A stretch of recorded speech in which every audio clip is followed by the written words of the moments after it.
3, 2, 1. Oh! Wow! That was loud. That was way louder than I thought. Hey, it's me, Destin. Welcome back to Smarter Every Day. Today's question is fascinating. How hard can you hit a golf ball? That seems like a really simple question, but it's very complex. For example, think about this. When a golf club is swung and it comes in contact with a ball at some relative velocity, there's an elastic collision that takes place. The ball squishes and then it uses that stored energy to rebound off the club. Well, here's one way to rephrase the question. At what point does that ball no longer return to its original shape? It goes from an elastic deformation to a plastic deformation. I'm not good at golf, but I thought a really fun place to start investigating this problem is to use the Phantom camera and see how hard I can squish the ball. Oh yeah. So for me, this is pretty decent contact, but obviously it's not hard enough. So it's time to move on to the Happy Gilmore technique.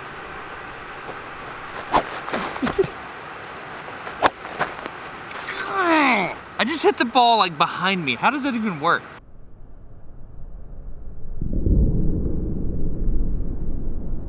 Number one, I can't swing this club fast enough no matter how much I Happy Gilmore. And number two, I can't get good consistent contact with the ball. To try to solve this, I'm working with my buddy Mark Rober. He's a YouTuber and an engineer, and we've teamed up with Wix to actually build two separate devices to try to solve our problem. If you don't know who Mark Rober is, I'm gonna need you to fix that right now. He's an awesome engineer who's good at designing intricate devices that answer complex questions in an awesome way. Mark's the kind of guy that has stuff he designed roving around on Mars doing science right now. The first video I watched of Mark's was a roadkill experiment to see if people were more likely to run over rubber turtles or rubber snakes. You probably know Mark from his more recent work. He's the guy that engineered the glitter bomb solution to fight off porch pirates. I'm bad at golf, and you're good at golf. And I'm bad at rockets, and you're good at rockets.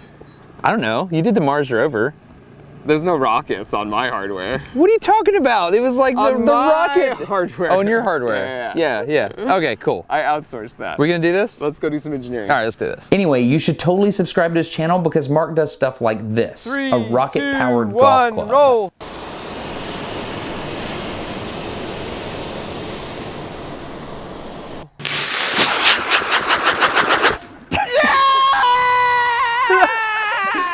Where did it go? What happened? Go, baby!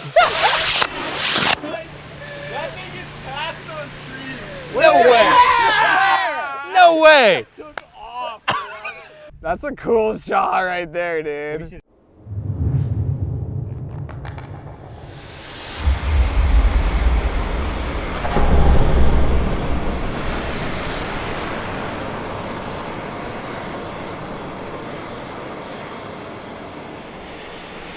Dude, this is respectable. Like, this is legit. 3, 2, 1, go!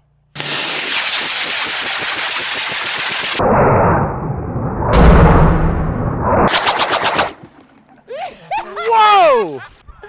Yeah, baby! Go! Like, the rush you get from like an engineering achievement actually working is like, oh, look at the flames.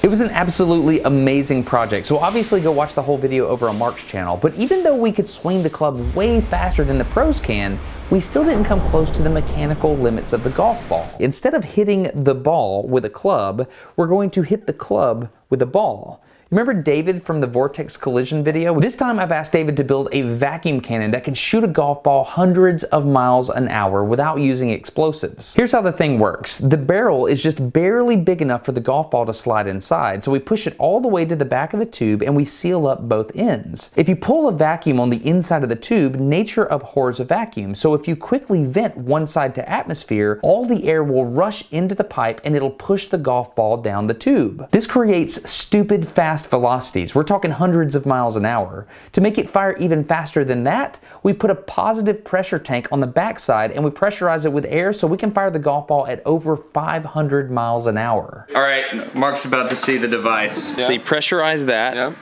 and then we have the vacuum in the cylinder itself. and then we have the burst disc in between, and then once the hot wire melts the film, then that pressurized air will run in there, and there's no air in here, so there's no drag. Yeah, that's the big deal here, right? Because if this was just at 14 PSI, you just have a potato gun. Right. Right? Exactly. But it's the fact that there's no drag, because that's like what? Proportional to the velocity squared? It is, yes. That's where you get your massive speed increase, right? Exactly. So to start off, we wanted to take the stiffness of the club out of the equation by using something that's pretty much rigid. This looks like a cartoon.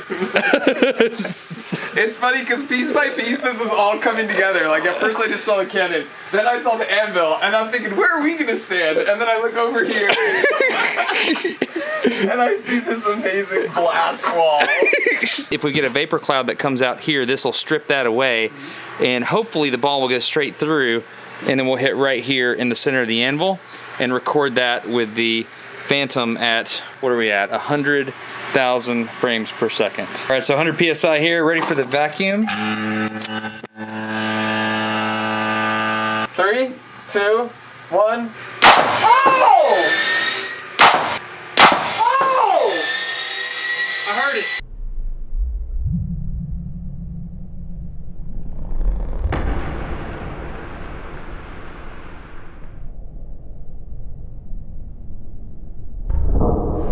Whoa! The amount of compression there, I've never seen anything like that.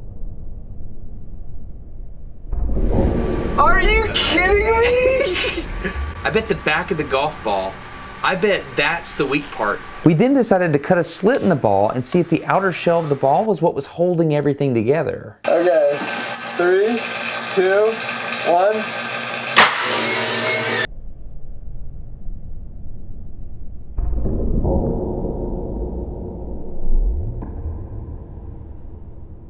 The ball is hot.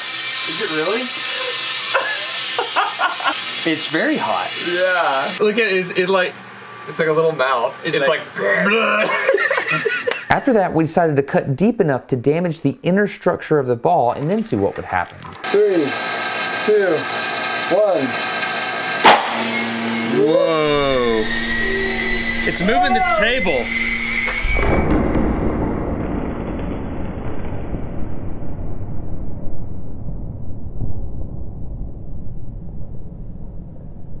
So all these interesting interactions that we're seeing play out on the golf ball, that's a result of an area of physics called material science. What we want to do is we want to explore that a little bit by having a little conversation about this paper clip. Let me get this in the vise here. Okay, cool. So you know that if you were to push on a paper clip a certain amount, create a force, it's going to bend back to where it's supposed to be, right? That's called elastic deformation. What's happening is the paperclip is storing the energy that you're putting into it, and then it's going right back to where it's supposed to be. But you also know that if you bend it a little too far, it's going to move and stay permanently deformed. That's called plastic deformation. Different materials have different elastic and plastic curves. For example, Play-Doh plastically deforms almost immediately when force is applied. Here you can see the difference between the foam practice ball and a normal ball. You can see that the practice ball is designed to absorb as much energy as possible so you can practice your swing without the balls leaving your yard or knocking out a window. I decided to shoot both of these balls against glass at a much lower velocity to not break it, just to see what happens at the exact spot where it impacts. If you play them in sync, you can see just how much faster the golf ball rebounds off the glass. This is the magic of golf ball design. You want to absorb as much energy as possible during the collision without getting to the plastic zone, and then you want to release that energy by efficiently and rapidly bouncing away. From goofing around with this stuff, we've learned that golf ball impacts will result in an elastic collision up to about 300 miles an hour, which is why it was able to handle the rocket club without any problems. That was under 300 miles per hour. But once you get up around 400 or 500 miles an hour, plastic deformation occurs inside the golf ball. By the way, that X at the end of the graph, that's the awesome spot. That's where we're trying to get to.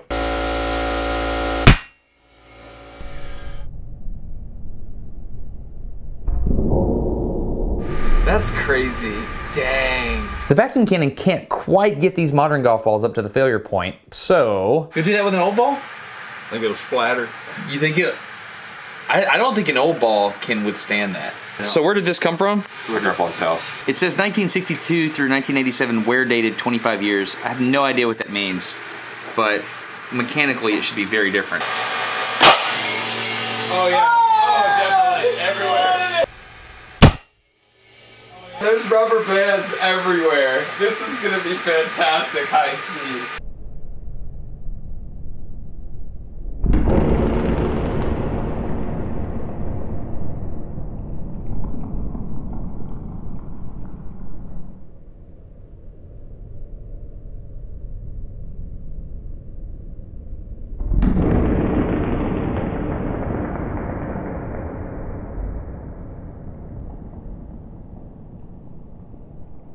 We now understand how golf balls work, but we don't understand the mechanical limits of a driver. There's only one way to figure this out, and that is to shoot a golf ball at 500 miles an hour against a driver. 3, 2, 1.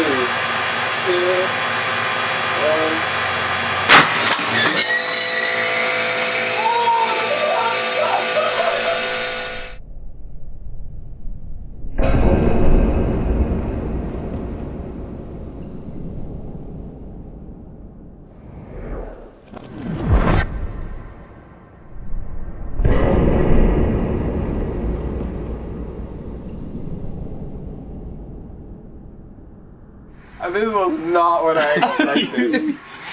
Dang, dude, look at that. 3, 2,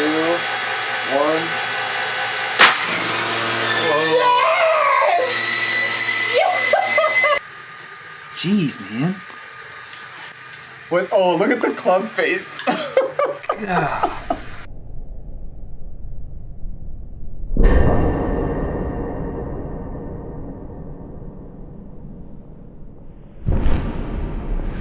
Okay, so we're gonna do another shot, but Mark had an idea to put an anvil behind.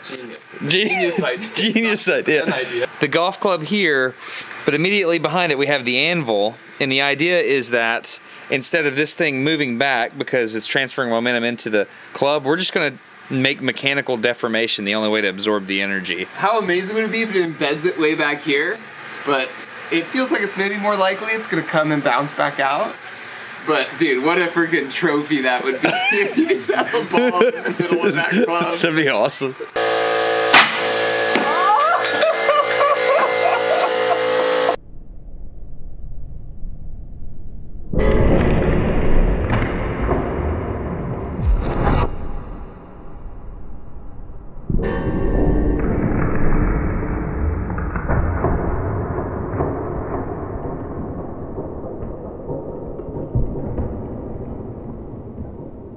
Okay, it's Mark Rober. He can't make a video without using watermelon. Destroying a watermelon. That's his thing. We get a golf ball going like stupid miles an hour. We do agree it's gonna go through the watermelon. We definitely agree with that. Okay, the question is, does it go through the tarp on the backside? And I say no. Farewell, little guy. 3, 2, 1.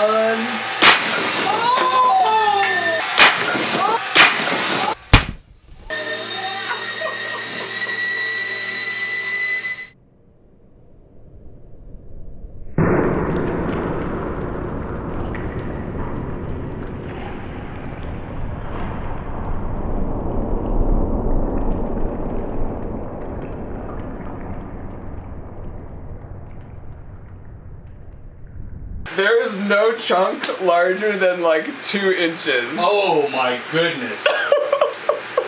This watermelon where? So it came out of the cannon, through a watermelon, through a tarp, through a moving blanket, hit that, and then somehow bounced over here in this bag. There's watermelon on the ceiling outside. An elastic collision. All right, I hope you enjoyed this collaboration between Mark and I. We asked Wix if they would sponsor this video collab for us, and they were like, yeah. Without even knowing very much. Like, the brief was like 2 sentences, so We were props like, to them. rockets and golf, and like, I don't even think the vacuum can was a part of the discussion at that point. Didn't. Yeah, so we had to step it up to make this happen. So big thanks to Wix. Wix is a really good way to make a website do anything you want. I have one for all the builds on my channel, and including my workbench. It's really clean. Yeah, that's the thing. It's very clean. You can grab one of tons of templates and quickly make a really nice website, even if you're not that great at graphic design. I have created a website.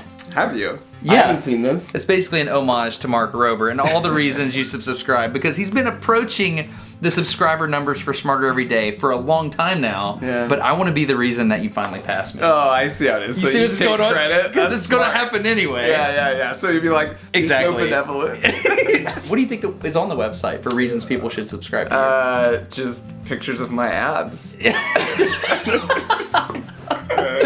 Pretty much. So wix.com/go/smarter. No joke though, I did ThinkerCon's website on wix.com. Did you know that? I did not. The fact that we made such a clean, awesome looking website on Wix got people really interested in ThinkerCon because it's legit. I mean, you can tell when you look at the website. It was a great looking website. I think I even texted you about it. Like, Yeah. just the aesthetic of it is really nice. That was Wix. So if you have a personal brand that you want to get your name out there and get something out there on the web, Wix is a great way to do that. Go to wix.com/go/smarter and you can start your website today. Big thanks to Mark for coming out. This Yeah. was a blast. So go check out his channel, Mark Rober, all kinds of builds, engineering stuff, a lot more watermelon carnage than Smarter Every Day. This is true. So go check that out. Mark Rober on YouTube. That's how to do that? Yeah. I'll leave a link down in the description. You can check out my website on reasons you subscribe to Mark, but I think you know why you should subscribe to Mark. It's a big deal.